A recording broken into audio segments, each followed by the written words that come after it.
bandiraɓe njum masina toro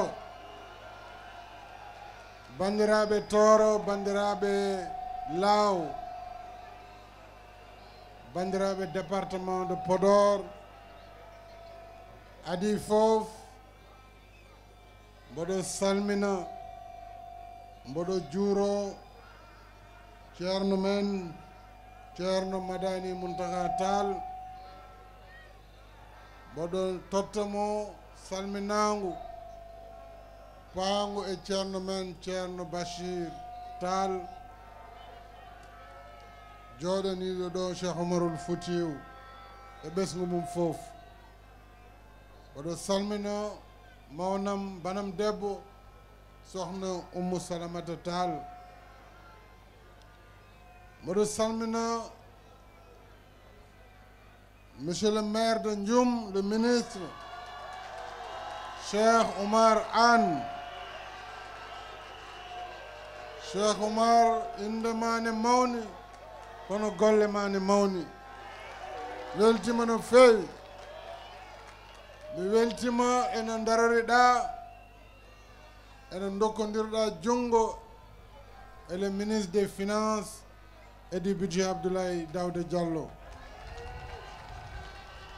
mi weltima e golle mon mi weltima e golle kala responsable ministre Amadou Hott Mountaga Sy e kala responsable gonɗo ɗo e nder département de Podor mboɗo salmina l'ensemble des ministres d'État monsieur le ministre des Transports Mansour Faye honorables députés membres du Haut Conseil et du Conseil économique social et environnemental monsieur le gouverneur de la région de Saint-Louis monsieur le préfet du département de Podor monsieur le président du conseil départemental de Podor monsieur Mamoudou Dia messieurs les sous-préfets messieurs les maires des communes du département chers partenaires autorités religieuses et coutumières du département, chère population de Ndioum, chère population du Lao, du Halaïbé et du Toro.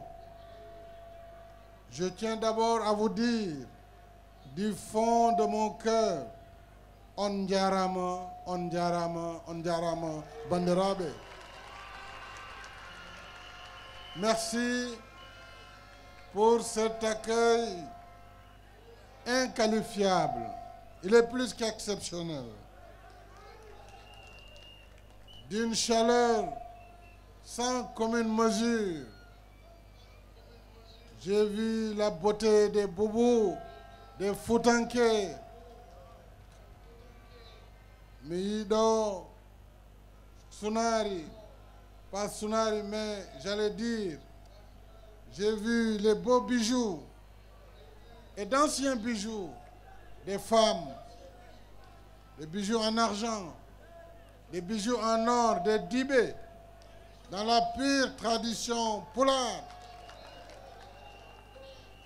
Alors, merci à la jeunesse du Fouta, merci aux femmes du Fouta, merci aux anciens du Fouta.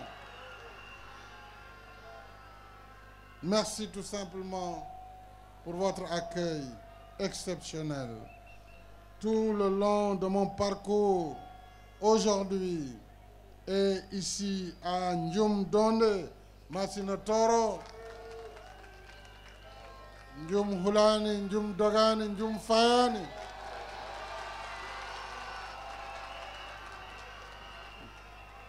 ville historique témoin privilégié de l'époque des Satigui et des Almami, carrefour intellectuel, artistique et culturel, terre de foi et de spiritualité. Je suis passé ce matin par Guédé.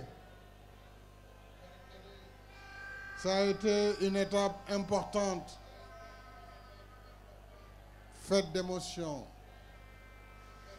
Avant la tenue de cette cérémonie, ce matin, j'ai lancé les travaux de la route Diatar-Halwar avec la bretelle de Guédé Village. J'ai inauguré l'ENO de Podor. Je saisis l'occasion pour saluer mesdames et messieurs les recteurs des universités ici présents. J'ai également lancé les travaux de la dorsale tout à l'heure électrique Ndioum-Linguère, longue de 170 km. Et la bretelle sur le chemin de Ndioum qui va relier désormais la nationale 2 au pont et au village de Guédé-Wouro. Mais également, j'ai intégré la connexion de Guédé-Chantier. Toujours cet après-midi, j'ai visité le chantier du tronçon qui a été réceptionné, Ndioum Madina Ndiadjbe, qui fait partie de la RN2. Mais j'ai fait la nouvelle route Madina Ndiadjbe-Kaskas. Et demain, je vais inaugurer l'axe Kaskas-Saldé-Pété qui va à Boké-Dialoubé. J'ai inauguré également dans l'après-midi l'axe routier Ndioum-Halwar Demet Dara-Halebe. Comme quoi, nous sommes et restons dans le temps de l'action. Le temps du Sénégal qui pense et qui travaille pour la transformation positive des conditions de vie du peuple. Vous le savez, mes chers compatriotes,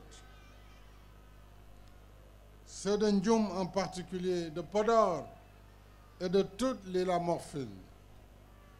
Les temps ne sont pas loin où se déplacer dans ces contrées relevait du véritable parcours du combattant. Nous avons tous en mémoire où l'on nous a raconté le souvenir du Kallou Djeri et du Kallou Walo, les deux pistes caouteuses de sable mouvant du Djeri et de terre argileuse du Walo, qui seuls tenaient lieu d'infrastructures de transport le long de l'ancienne région du fleuve.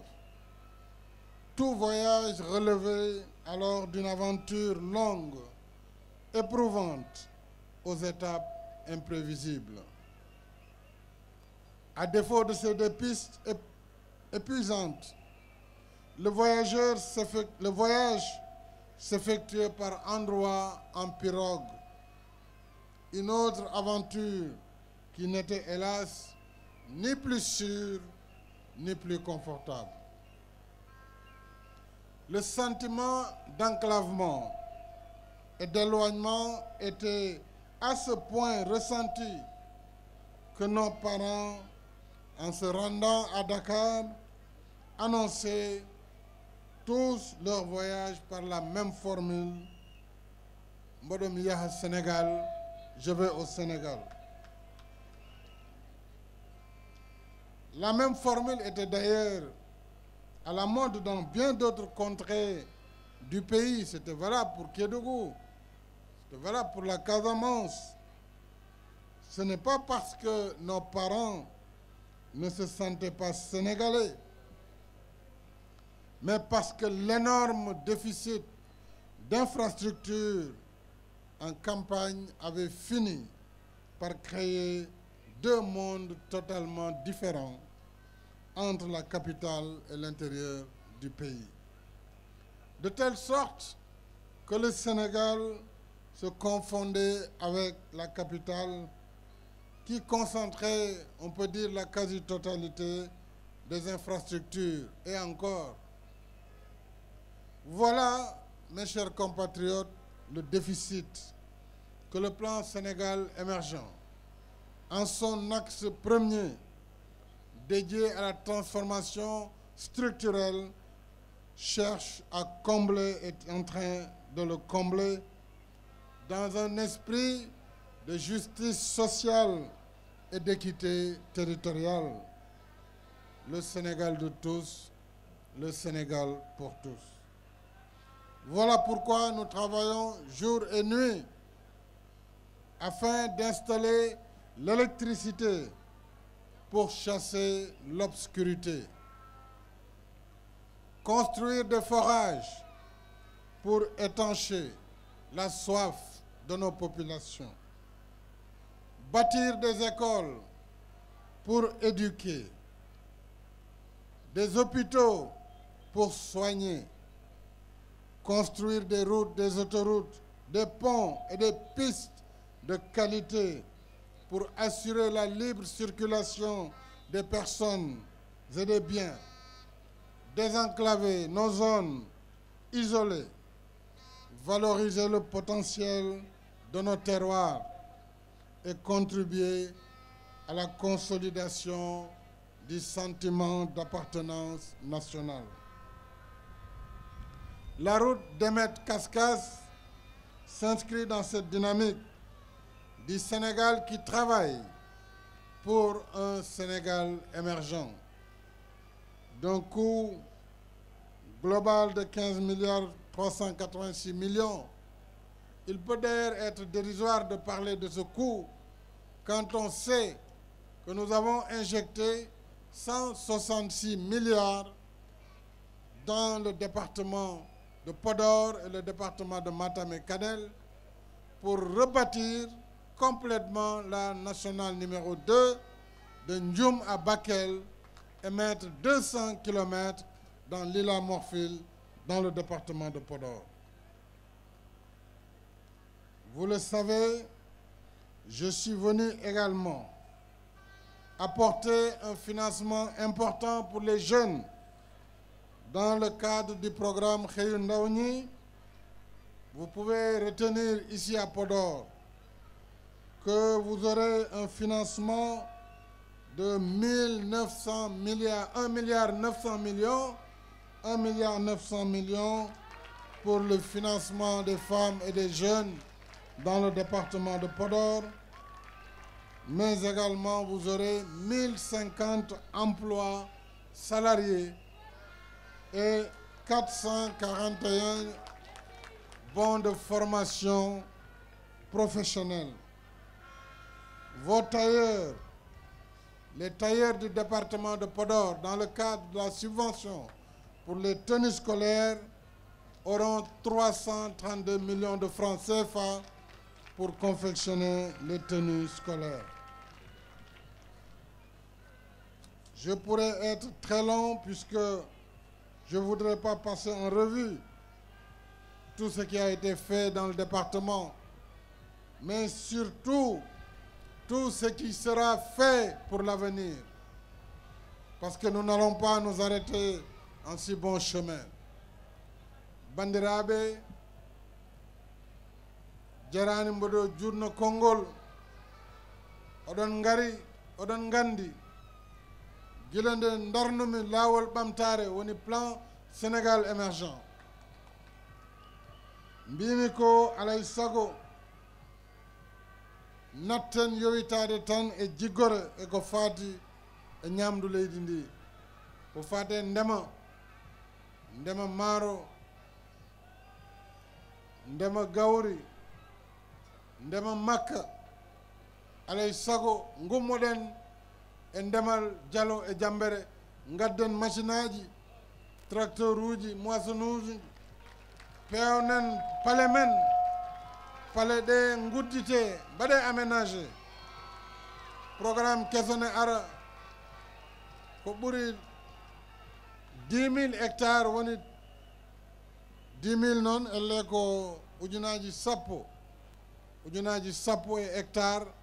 Ɗum ko leydi kewndi alay sago ko aménagement uji kesi baɗeteɗi e nder Podor, nder Matam ha e Kanel. Oɗon gandi darndam faade e ndema e awo e gaynaka sabu ko ɗum jogii leydi ma wawana hoore mum wawa liggade ko wurdata ɗum noon koye programme o woni laabi ɗi noon eɗen ganduno nodi mbano musde min mi ari ɗo 2009 mi arti ɗo 2010 2011 c'est pourquoi d'ailleurs mboɗo yetta Abou Djouba o ka jimɗo ɗo joni nde o yimata ɗum ɗo ko 2009 mboɗo darni parti o wi Macky Sall ari addi jaam Macky Sall ari yettima ɗo oɗo cassette min mbaɗiri ɗum campagne gila 2009 2010 2011 2012 min piiɓe ɓe paye leydi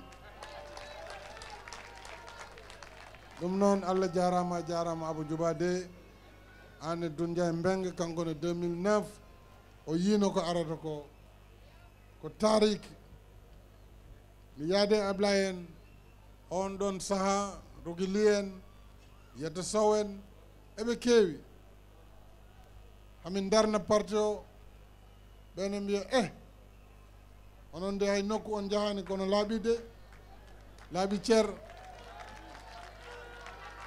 ɗum noon hollirta tan koye golle yimɓe ngoni min kala padowo e haala yiyata kam ɗon haaloɓe yo kalten enen gonen e golle ko ɗum woni ko fuɗɗa ko te ɗo faya ɗo kadi ɓuuri ɗum noon Allah jarama on jarama ceerno Madani mi weltima no feewi hande jondema ɗo wonko firti aɗa duwano amen aɗa ñagano amen aɗa nangani amen ɗum noon Allah jarama jottuta salminagom e ceerno Bachir mboɗo salminamo mboɗo juuromo mboɗo salmina fuutankoɓe fof mboɗo welte mon mboɗo welti no feewi ha ɗo ganduɗa mi wawa ɗum haalde saabu mboɗo andi koye Fuuta gonmi hande koye Toro gonmi ɗum noon Allah jarama on jarama mboɗo totta on rendez-vous noon janggo e laaw e yirlaɓe janggo noon natanmi kadi département de Matam fuɗɗoro Boseya somi ummima Boseya noon mi natoya Guénar ɗon noon ko janggo kalatmi ɗum to Allah jaaɓi mi weltima anne Farba mi weltima no feewi e konngol ma Allah jarama merci beaucoup